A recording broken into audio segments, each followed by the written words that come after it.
Good evening friends. இன்னைக்கு நம்ம இந்த வீடியோல என்ன பார்க்க போறோம் அப்படினா ஆல்ரெடி நம்ம 7th ஸ்டாண்டர்ட் டர்ம் 1 and 2 வந்து ஆல்ரெடி நோட்ஸ் எல்லாம் பார்த்துட்டோம். இப்போ வந்து டர்ம் 3 இயல் 1 பார்க்கலாம் வாங்க. விருந்தோம்பல் இதை இயற்றியவர் முன்னுரை அரையனார். இவர் வந்து பழமொழி 400 நூலின் ஆசிரியர் முன்னுரை அரையனார். இவர் வந்து 4ஆம் நூற்றாண்டை சார்ந்தவர். இவர் வந்து சமண சமயத்தை சேர்ந்தவர். முன்னுரை அரையனார் யாருன்னு பார்த்தீங்கன்னா பழமொழி 400 நூலினுடைய ஆசிரியர், கிபி 4ஆம் நூற்றாண்டு, சமண சமயத்தை சார்ந்தவர். ஓகேங்களா, இதுதான் நம்ம புக்ல இப்போதைக்கு கொடுத்துருக்க இம்பார்ட்டன்ட் பாயிண்ட்ஸ். நல்லா பார்த்து வச்சுக்கோங்க. நெக்ஸ்ட் செய்யுள் பார்த்தீங்கன்னா வயலும் வாழ்வும். தொகுப்பாசிரியர் கி.வா. ஜெகநாதன். இது வந்து ஒரு நாட்டுப்புற பாடலாக கொடுத்துருப்பாங்க. நாட்டுப்புற பாடலுடைய வேறு பெயர் நம்ம ஆல்ரெடி சொல்லியிருக்கோம், வாய்மொழி இலக்கியம். ஓகேங்களா, இவருடைய நாட்டுப்புற பாடல் இந்த கி.வா. ஜெகநாதனுடைய நாட்டுப்புற பாடல்லாம் மலையருவி அப்படிங்கிற ஒரு நூலில் தொகுத்திருக்காங்க அப்படின்னு சொல்கிறாங்க. நெக்ஸ்ட் அடுத்து உரைநடை பார்த்தீங்கன்னா திக்கெல்லாம் புகழரும் திருநெல்வேலி. பாண்டியனுடைய தலைநகரம் வந்து மதுரைன்னு சொல்கிறாங்க. அதே மாதிரி 2வது தலைநகரம் எந்த ஊரை சொல்கிறாங்க அப்படின்னு கேட்டிங்கன்னா திருநெல்வேலி சொல்கிறாங்க. திருநெல்வேலியை வளம் செழிக்க செய்யும் ஆறு தாமிரபரணி. திருநெல்வேலியை வந்து வளம் மிக்க ஒரு ஊரா மாற்றினதுக்கான எந்த ஆறு காரணம் அப்படின்னா தாமிரபரணி. இப்பதான் நம்ம தாமிரபரணின்னு சொல்றோம். முன்னாடிலாம் வந்து என்ன பேர்ல அழைச்சாங்க அப்படின்னா தன்பொருரை அப்படின்னு சொல்லியிருக்காங்க. அடுத்து பாருங்க, திருநெல்வேலி அருகில் உள்ள ஆதிச்சநல்லூர் என்னும் இடத்தில் நிகழ்த்தப்பட்ட அகழாய்வில் இறந்தவர்களின் உடலை புதைக்க பழந்தமிழர்கள் பயன்படுத்திய முதுமக்கள் தாலி கண்டெடுக்கப்பட்டது.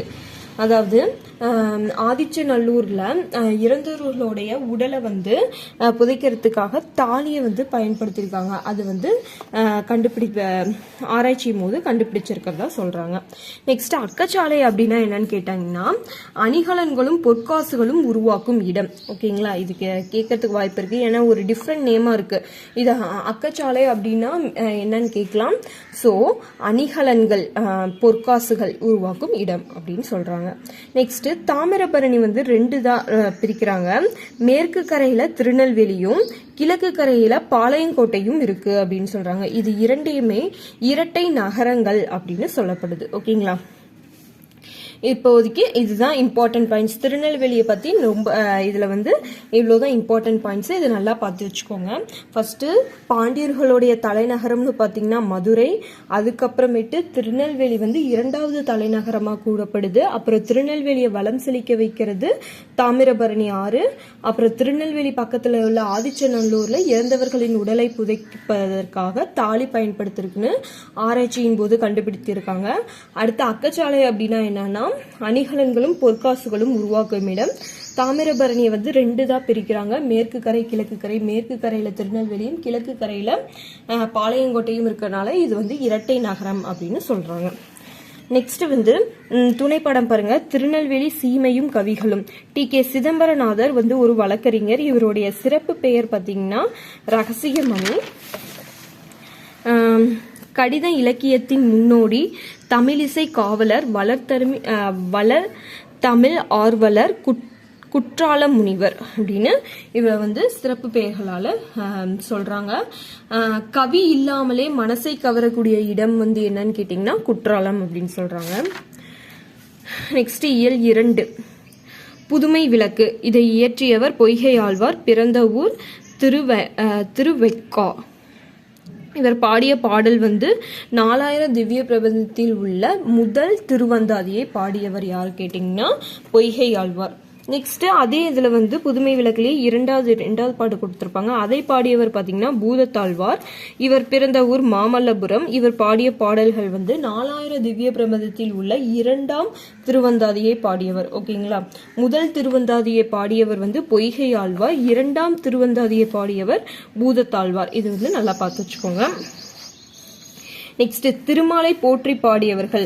அதாவது திருமாலுங்கிற அந்த கடவுளை வந்து யாரெல்லாம் போற்றி பாடியிருக்காங்க அப்படின்னா 12 ஆழ்வார்கள் வந்து பாடியிருக்காங்க. அந்த பாடல்களை தொகுப்பு தான் 4000 திவ்ய பிரபந்தம் அப்படின்னு சொல்றாங்க. ஓகேங்களா, அதை தொகுத்தவர், அந்த பாடல்கள் எல்லாம் தொகுத்தவர் வந்து நாதமுனி அப்படின்னு சொல்றாங்க. ஃபர்ஸ்ட் முதல் ஆழ்வார்கள் யார் யாருன்னு சொல்லப்படுது அப்படின்னா பொய்கை ஆழ்வார், பூதத்தாழ்வார், பேயாழ்வார். முதல் ஆழ்வார்கள் யார் யார் அப்படின்னு கேட்டாங்கன்னா பொய்கை ஆழ்வார், பூதத்தாழ்வார், பேயாழ்வார். ஓகேங்களா, ஏன்னா ஃபர்ஸ்ட் 3 அந்தாதிய பாடியவர்கள் தான் முதல் ஆழ்வார்கள் அப்படின்னு சொல்றாங்க. அடுத்து பாருங்க, ஒரு இம்பார்ட்டன்ட் கொஸ்டின், இது நல்லா பார்த்து வச்சுக்கோங்க. பாடலின் இறுதி எழுத்தோ அசையோ சொல்லோ அடுத்து வரும் பாடலுக்கு முதலாக அமைவதை அந்தாதி எனப்படும். ஓகேங்களா, ஒரு பாடல்ல இறுதி எழுத்து இல்ல அசையோ சொல்லோ இது 3ல ஏதோ ஒரு இது வந்து அடுத்த பாடலுக்கு முதலாக வருவதுதான் அந்தாதி அப்படின்னு சொல்றாங்க. ஓகேங்களா, நெக்ஸ்ட் அடுத்து அறம் என்னும் கதிர். இதை பாடியவர் வந்து முனைப்பாடியார். இவர் ஊர் வந்து திருமுனைப்பாடி. காலம் 13ஆம் நூற்றாண்டு. இவர் இயற்றியவை என்னன்னு பாத்தீங்கன்னா அறநெறி சாரம் 225 பாடல்கள் மொத்தம் இருக்கு. ஓகேங்களா, முனைப்பாடியார் வந்து பிறந்த ஊர் திருமுனைப்பாடி, 13ஆம் நூற்றாண்டு. இவர் இயற்றிய நூல் வந்து அறநெறி சாரம். அதில் மொத்தம் 225 பாடல்கள் உள்ளன. ஓகேங்களா, இது சும்மா அப்படியே நீங்க டெய்லியும் ஒரு டைம் எடுத்து இந்த வீடியோவை பார்த்துக்கிட்டே இருந்தீங்கனாலே உங்களுக்கு ரொம்பவே இது வந்து நீங்க உட்காந்து மனப்பாடம் பண்ணுங்கிறதுக்கு கூட அவசியம் இல்லை. இப்ப நான் அந்த நோட்ஸ் வந்து உங்களுக்கு இந்த பிடிஎஃப் வேணும்னா கமெண்ட் பண்ணுங்க, கண்டிப்பா நான் ஷேர் பண்றேன். இப்போ என்னன்னா நான் எழுதி வச்சிருக்கத நீங்க டெய்லி ஒரு கிளான்ஸ் எடுத்து நீங்க ஜெராக்ஸ் போட்டு வச்சோ ஏதோ ஒன்று மாதிரி படிச்சிங்கனாலே உங்களுக்கு ரொம்பவே யூஸ்ஃபுல்லா ஒரு டைம் டெய்லி ஒரு டைம் எடுத்து ஒரு ரீட் அவுட் மட்டும் பண்ணீங்கனாலே உங்க மனசுல ஆழமா பதிச்சிடும். உட்காந்து மக்கப் பண்ணிக்கிட்டு இருக்க வேண்டிய அவசியம் இல்லை. ஏன்னா நம்ம மனப்பாடம் பண்ணோம்னா அது கொஞ்ச நாளைக்கு தான் இருக்கும். டெய்லி எடுத்து கொஞ்ச நேரம் இது படிச்சு பாத்தீங்கன்னாவே ஒரு கதை மாதிரி தான் நான் எழுதியிருக்கேன். நான் எக்ஸ்பிளைன் பண்றது உங்களுக்கு ஒரு கதை மாதிரி தான் இருக்கும். ஸோ அதுவே இந்த வீடியோஸ் பார்த்தாவே உங்களுக்கு வந்து ஈஸியா புரியுற மாதிரி இருக்கும். ஸோ இந்த வீடியோல ஸ்கிப் பண்ணாத ஃபுல்லா பாருங்க, அப்பதான் உங்களுக்கு வந்து நல்லா புரியும். ஓகேங்களா, நெக்ஸ்ட் பாத்தீங்கன்னா உரைநடை ஒப்புரவு நெறி. இது இயற்றியவர் தவத்திரு குன்றக்குடி அடிகளார். குன்றக்குடி திருமண்டபத்தின் இவர் யார் அப்படின்னா குன்றக்குடி திருமண்டபத்தின் தலைவர். இவர் இயற்றிய நூல்கள் வந்து நாயன்மார் அச்சுவட்டில், குரட்செல்வம், ஆலயங்கள், சமுதாய மையங்கள். இவர் நடத்திய இதழ்கள் அருளோசை, அறிக அறிவியல். அருளோசை, அறிக அறிவியல். ஓகேங்களா, நெக்ஸ்ட் பாத்தீங்கன்னா துணைப்படம் உண்மை ஒளி. இதுல வந்து ஒரு கதை மாதிரி தான் கொடுத்துருப்பாங்க. இதுல வந்து ஜின் அப்படிங்கிற ஒரு ஜப்பானிய சொல்லுக்கு தியானம் செய் அப்படிங்கிறது பொருள். இது மட்டும் நல்லா பார்த்து வச்சுக்கிட்டீங்கன்னா போதும். நெக்ஸ்ட் இயல் 3 பாத்தீங்கன்னா மானுடம் வெல்லும், மலைப்பொழிவு. இது இயற்றியவர் கண்ணதாசன். இவர் கண்ணதாசனோட இயற்பெயர் முத்தையா, சிறப்பு பெயர் கவியரசு. காவியங்கள், கதைகள், சிறுகதைகள், கட்டுரைகள், நாடகங்கள், புதினங்கள் போன்ற நூல்களை எழுதியுள்ளார். இவர் எழுதாததே கிடையாது, எல்லாமே எழுதியிருக்கார். கதை, காவியம், பாடல்கள், நாடகங்கள், புதினங்கள், இந்த மாதிரி நிறைய எழுதியிருக்காரு. கண்ணதாசனை பத்தி நல்லாவே தெரிஞ்சிருக்கும். இவர் வந்து தமிழக அரசவை கவிஞராக இருந்திருக்காருன்னு சொல்றாங்க.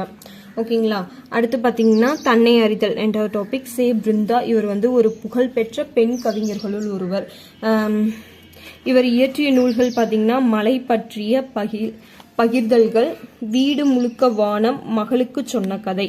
இதெல்லாம் வந்து இவங்க எழுதின கதை, சே பிருந்தா எழுதின கதை. அடுத்து பாத்தீங்கன்னா கண்ணியமிகு தலைவர். கண்ணியமிகு தலைவர் இந்த இடத்துல எந்த தலைவரை பத்தி சொல்லியிருக்காங்கன்னா கண்ணியமிகு காகித மில்லத், இவரை பத்தி தான் மில்லதி, இவரை பத்தி தான் சொல்லியிருக்காரு. இவரோட இயற்பெயர் பாத்தீங்கன்னா முகமது இஸ்மாயில். ஓகேங்களா, இவரோட இயற்பெயர் முகமது இஸ்மாயில். மக்கள் வந்து இவரை வந்து அன்போடு என்னன்னு சொல்லி கூப்பிடுவாங்க அப்படின்னா காகித மில்லத்து. காகித மில்லத்துங்கிறது வந்து ஒரு அரபு சொல்ல. அதுக்கு தமிழ்ல மீனிங் அப்படின்னு என்னன்னு கேட்டீங்கன்னா சமுதாய வழிகாட்டி அப்படின்னு சொல்றாங்க. காகித மில்லத்தோட தமிழ் பொருள், அந்த தமிழுக்கு வந்து அர்த்தம் என்னன்னு பாத்தீங்கன்னா சமுதாய வழிகாட்டின்னு அர்த்தம். இவர் வந்து 1946 இருந்து 1952 வரை சென்னை மாகாண சட்டமன்ற உறுப்பினராக இருந்திருக்காங்கன்னு சொல்றாங்க. இவர் உருவாக்கிய கல்லூரி, இவர் வந்து 2 கல்லூரியை வந்து இவருடைய சார்பா உருவாக்கிறது. அது என்னென்ன கல்லூரின்னு பாத்தீங்கன்னா ஜமால் முகமது கல்லூரி திருச்சியில இருக்கு, இக்ப்ரூ கல்லூரி கேரளாவில், திருச்சியிலையும் கேரளாவிலையும் இவர் வந்து இவருடைய கல்லூரியை உருவாக்கியிருக்காரு. அப்புறம் 1962 இந்தியாவுக்கும் சீனாவுக்கும் போர் நடைபெற்றது. அப்போது அவரது ஒரே மகனை போர் முனைக்கு அனுப்ப ஆயத்தமாக இருந்தார் அப்படின்னு சொல்றாங்க. அவருக்கு வந்து அந்த அளவுக்கு வந்து நம்ம நாட்டு மீது ஒரு பற்று இருந்துச்சு. ஏன்னா அவரோட ஒரே மகனையே போருக்கு அனுப்புறதுக்கு முற்பட்டிருக்காரு. இவரை பாராட்டியவர்கள் யார் அப்படின்னா, தமிழக அரசியல் வானில் கல்வியில் இருந்த காரிருளை அகற்ற வந்த ஒளிக்கதிராக காகிதமில்லத் முகமது இஸ்மாயில் அவர்கள் திகழ்ந்தார். இப்படின்னு யார் வந்து காகிதமில்லத்தை பாராட்டியிருக்காங்கன்னு பார்த்தீங்கன்னா, அறிஞர் அண்ணா பாராட்டியிருக்காரு. நெக்ஸ்ட் பார்த்தீங்கன்னா, இப்படிப்பட்ட தலைவர் கிடைப்பது அரிது, அவர் நல்ல உத்தமமான மனிதர் அப்படின்னு தந்தை பெரியார் வந்து காகிதமில்லத்தை பாராட்டியிருக்காங்க. இதெல்லாம் கேட்கறதுக்கு வாய்ப்பு இருக்கு, பார்த்துக்கோங்க. நெக்ஸ்ட் பார்த்தீங்கன்னா, துணைப்பாடத்தை இயற்றியவர் பார்த்தீங்கன்னா பயணம் அப்படிங்கிற துணைப்பாடத்தை இயற்றிய பாவண்ணன். கன்னட மொழியில் இருந்து பல நூல்களை தமிழில் மொழிபெயர்த்தவர். இவர் இயற்றிய நூல்கள் பார்த்தீங்கன்னா, வேர்கள் தொலைவில் இருக்கின்றன, நேற்று வாழ்ந்தவர்கள், கடலோர வீடு, பாய்மர கப்பல், மீசைக்கார பூனை, பிரயாணம். இதெல்லாம் வந்து இவர் இயற்றிய நூல்கள். ஓகேங்களா, இப்போ 7th ஸ்டாண்டர்ட் நம்ம ஃபுல்லாக கம்ப்ளீட் பண்ணியாச்சு. டேர்ம் 1, 2 நீங்கள் பார்க்காத இருந்தீங்கன்னா பிளேலிஸ்ட்டில் கொடுக்குறேன், கண்டிப்பாக செக் பண்ணி பாருங்கள். 7th ஸ்டாண்டர்ட் தமிழ்னு இருக்கும். நெக்ஸ்ட் வீடியோவில் வந்து நம்ம 7th ஸ்டாண்டர்ட் டேர்ம் 1, 2, 3 3க்கும் உள்ள பாடல் வரி, அதோட தலைப்பு, அது ஆசிரியர்கள் பார்க்கலாம். இன்னும் நம்ம சேனலை சப்ஸ்கிரைப் பண்ணலாம், சப்ஸ்கிரைப் பண்ணிட்டு பாருங்கள். மறக்காமல் பெல் ஐக்கான் கிளிக் பண்ணிக்கோங்க. உங்களுக்கு எந்த டவுட்டாக இருந்தாலும் கமெண்ட்டில் கேளுங்க, கண்டிப்பாக நான் கிளியர் பண்ணுறேன். தேங்க்யூ ஃபார் வாட்சிங்.